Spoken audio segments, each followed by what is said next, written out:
அப்பர் நாவுக்கரசனுடைய பதிகத்தை போல இல்லக விளக்கது இருள் கெடுப்பது, சொல்லக விளக்கது சோதி உள்ளது, பல்லக விளக்கது பலரும் காண்பது, நல்லக விளக்கது நமச்சிவாயவே. நல்ல விளக்கு தான்ப்பா அருட்பிரகாச வள்ளலார் ராமலிங்க சுவாமி.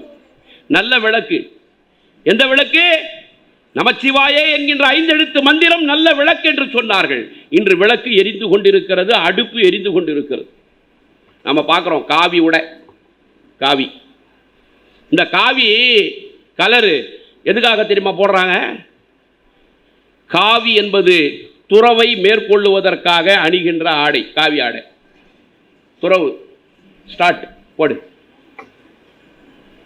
இந்த காவி ஆடை துறவை துவங்குவதற்கு, துறவு முடிவு பெற்று நீ துறவி என்று சொன்னால் அதற்கு அடையாளம் வெள்ளை ஆடை.